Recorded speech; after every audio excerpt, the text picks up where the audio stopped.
They say that in the old days, marriage was between a man, a woman, and God. Somewhere in the 20th century, it became a contract between a man, a woman, and the government. This is why marriage is failing. In news that raised the eyebrows of many in the Western world, the largest bridal gown retailer in North America, David's Bridal, filed for bankruptcy on Monday in an effort to sell its company. In a statement, David's Bridal promised to fulfill all customer orders without disruption or delay, but warned that if it can't find a buyer, it could have to shut down.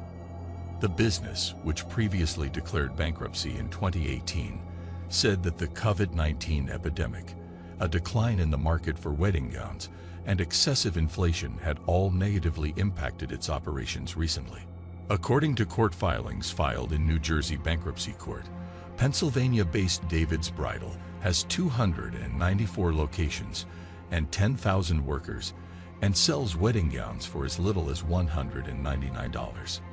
According to court documents filed by the business, David's Bridal has clothed 70 million brides during its 70-year existence, with over 25% of American brides donning David's Bridal dresses at their weddings. After numerous years of more than 2 million marriages each year, there were roughly 1.7 million weddings in the United States in 2020, the fewest number in 121 years. According to the firm, weddings have been sluggish to recover because of longer-term drops in marriage rates. In 2022, there will be 1.9 million marriages, down from an average of 2.2 million during the 3 years before the epidemic. I read an article shortly after the bankruptcy was announced. In a nutshell, it cited research that showed the percentage of engaged couples who can afford a traditional wedding, no matter how modest, has been dropping rapidly in the past 5 to 10 years. This is despite both having full-time jobs. A man can save and invest, reduce day-to-day expenses, have a pet, and have a quiet life when he gets a woman. The increase in overhead is insane. She will be a money pit, and everything will be gone virtually overnight. How many partners are really assets? A lot of the men who've been put in the friend zone, or labeled undateable, have resorted to getting their passports and traveling to other countries to find success, with meeting women who appreciate them more than the women back home. Their height, earnings, and physique aren't so critically used as a barometer to gauge the man as a potential life partner. The man's personality plays a greater role in earning a foreign woman's attraction to them. All the other things weigh in only after a foreign woman has decided to commit to being in a serious relationship with the passport bro. Getting out from under the unfair marriage and divorce laws by packing up and going elsewhere seems the best thing men can do to find the happiness he is seeking. Marriage and the laws around divorce are antiquated. They were conceived at a time when a divorced woman couldn't support herself, so the financial burden was placed on the husband rather than the state. These laws should be completely overhauled because women aren't in the same position they were several decades ago. There are no barriers to them now, other than their personal ones, towards education and the workforce. This combination incentivizes married women to get divorced because they benefit from it. There's also no politician out there that values their career who will roll back these laws. No-fault divorce removed accountability and responsibility from the equation. Gents are finally waking up to this reality and rejecting marriage outright, and women can't stand it. I saw a report that said only 6.5 men out of 1,000 in the highest marriage group are getting married every year. We're making good progress. The trend analysis team at one of Wall Street's biggest stockbrokers has done an analysis that shows that by 2030, only 45% of young women in the prime marriage group will be married. That's only 7 years from now. And yet 100% of all women continue to chase only the top 1% to 5% of men. Now that's an interesting number because it shows you how concentrated the demand and supply can be in the dating marketplace. There's also the phenomenon of passport bras taking place that's affecting the rates of marriage and divorce. A lot of the men who've been put in the friend zone, or labeled undateable, have resorted to getting their passports and traveling to other countries to find success, with meeting women who appreciate them more than the women back home. But you know what? The proverbial writing has been on the wall regarding the decline in marriage for at least a few years now. Those people had plenty of time to cash in their chips and pivot to something else.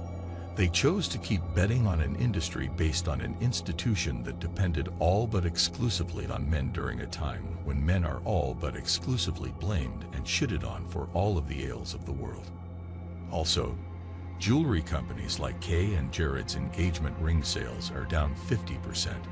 This is also being blamed on the manufactured health scare. If sales do not rise 25% in the next 3 years, they will also begin closing. We all know the cause behind the failure is the wedding market. But if I look at this from another perspective, I'd say women were the reason many of those businesses failed. Bridal, jewelry, and those venues that once were highly desired and associated with weddings. I'd go so far as saying an impact on floral, and the popular honeymoon spots took a good hit as well. It's the women who handle most of the planning for those weddings, with little if any input from their men. Men are usually just handed the bills and expected to make that upfront cost for what's essentially a long-term loan. With that increased cost for men, the shorter term of the contract, that balloon payment at the termination of the contract, and the potential of lifelong and ongoing financial obligation, it's becoming more of a lose-lose scenario for men. So, when you look at the reality of those businesses suffering from the drop in marriage rates, it's more heavily upon the women to blame, as they have essentially priced themselves out of the market. There are some who also say that it's not the institution of marriage that's the problem. It's the institution of easy divorce and alimony laws that's the problem.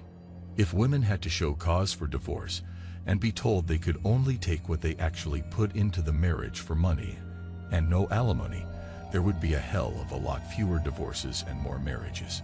But until the family and divorce laws change, men can stay strong and walk away from marriage. All in all, the divorce industry is an even bigger business, which should dry up shortly. So no marriage to LTR, no cohabitation with a female until the laws change and become fair. At the first signs of relationship red flags, start recording the tantrums, the threats, the lies, and also take pictures, videos, etc. You never know when a woman decides to go into revenge mode or get mad at you for no reason at all.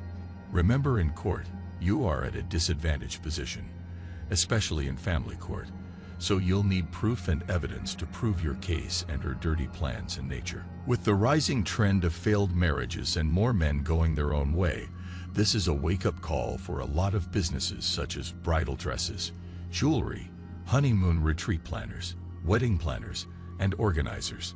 With more women more interested in climbing the corporate ladder than in finding the right man and raising a family, we're not going to have a flourishing wedding business in the West in the next decade.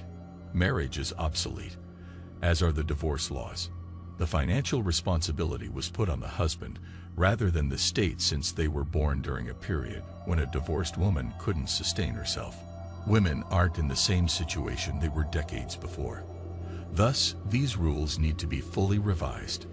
They currently face no obstacles to their pursuit of education and employment except for those that are personal to them. Due to the benefits of this combination, married women are encouraged to file for divorce. Additionally, no politician who loves their career will repeal these laws. No-fault divorce eliminated duty and accountability from the picture. Women find it intolerable that men are now waking up to this truth and blatantly rejecting marriage.